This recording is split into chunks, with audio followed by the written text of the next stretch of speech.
This week's video, did a tip last week. Now, was I wrong? We're going to find out in this video. So in theory, yeah, you shouldn't be jacking off on the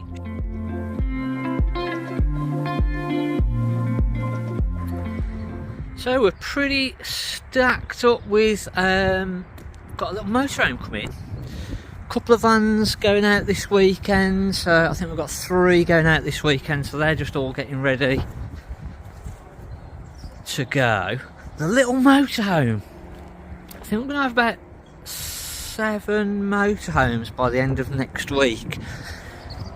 And the reason for building up a bit of a stock for the motorhomes is that we're going to put all the motorhomes over to the new location, so the new sales site, when we get that up and running and opened. I think we're going to do a few more of the motorhomes over there, so just trying to build up a bit of a stock on that side. And then we've been catching up on the sold van PDI, so we're starting now just to get some caravans that again are going to go over to the new location, getting those ready so that they can go over there. Lovely little Cosmos that's come in, so that came in part exchange this last week, 544. And again, look at that roof light, look at that, that is lovely roof light. Nice seating to the front, and again lovely cupboards, nice big kitchen area. So this is going on at 15,995, and again it's just come in, just awaiting cleaning, but it's a pretty nice tidy van, to be honest. Nice separate shower and toilet at the back, so that's just come in. Again, lovely big sunroof. So a couple more new ones that have just come in. We'll have a bit of a tour around there. As I say, all the motorhomes, the idea is that they're going to go over to the second site. Now, I don't know if anybody, we give a little bit of a hint and a tip on last Friday's video. Should be popping up now. I don't think anybody noticed, I don't think anybody saw. We give you a little bit of a tip where the new site was, and I don't think anybody noticed it. Nobody put it into the comments, so might be interesting just to have a look, see whether you can spot our little tip. Now, on last week's video, I'd said about jacking the Caravan up.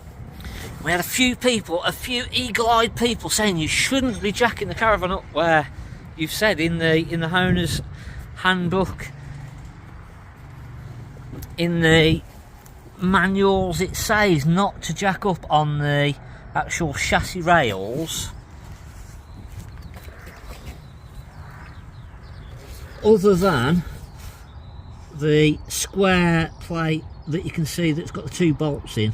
That is where the manufacturers or the actual tube say they're the places to jack up if you're not using the proper jack mount plates that are normally sort of on the 2 holes there. So some have got a bracket that are bolted onto there. So a few people have said you shouldn't be jacking up where you are, you shouldn't be doing that. Which in theory, yeah, you're right, but also it depends what jack that you're using. Now, we use a big trolley jack, and that's got a big pad on there. That's got a real big pad that sort of, it's not going to damage the actual chassis rail, whereas if you're using a little bottle jack with a small little head on there, so it's only got a small little sort of top plate, if you imagine the little bottle jacks that sort of just a point, basically. I've not got one around to be able to show you.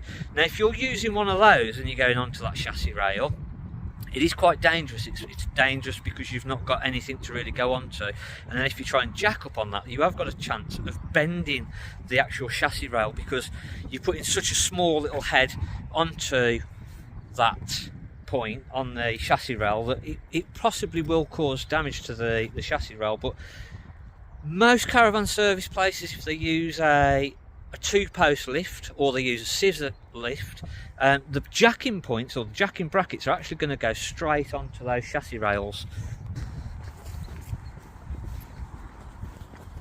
And as long as the actual plate that is going onto there, or the cup is going onto there, and again, if you think of when you use a axle stand, again, you're going to put the axle stand onto the main chassis rail.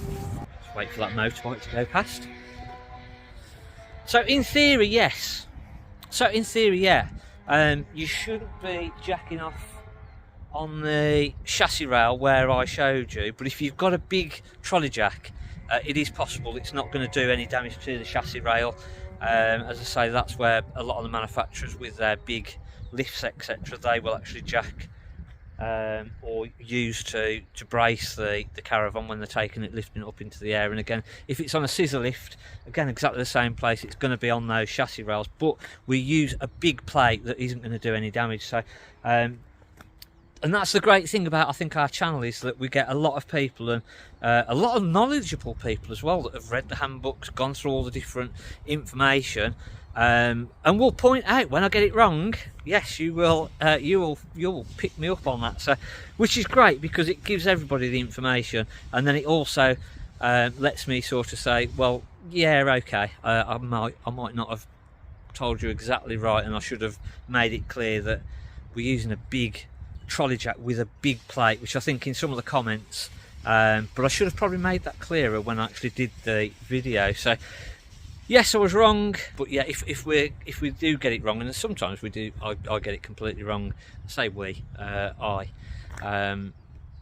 will get it wrong, and if I've got it wrong, I'll put my hands up. But if I am right, I'll sort of also put my point across and say, well, actually, no, this is why we do it like that, and you can actually do it like that. So, but if you're using a jack, really your best type of jack is a proper co-jack, or the Alco jack that goes onto the brackets. They're far safer. I don't like using bottle jacks because they don't have a very good base plate, they don't have a very good head on them. So unless you've got proper jacking points, I don't really like to use those, and they will do damage to that chassis rail. So yeah, I was wrong. That pretty much wraps up this video for this week. Thanks for watching. I'm Mark at the Caravan Place. Oh, I almost forgot. So this week, something else that we did, we were on the Swift training course. So on Tuesday, myself and Steve and myself, we went and we did the proper training course of how to replace the skylights on the Swifts if they get damaged, if there's an issue with them. So we went and did the proper training to do that because we have got one to replace. I did replace a skylight on a Swift Motorhome, a 2008 Swift Motorhome, and I'd done it probably a couple of months ago now, but I didn't want to put the video out because I didn't want to show how I'd done it, just in case I was wrong. But it actually turns out that the way that I'd done it was spot on. So there will be a video coming up on that that will show the exact proper way to do that, and luckily the sealant and everything that I'd already ordered and used on that one was the correct stuff. So it was I'd winged it, but got it right. So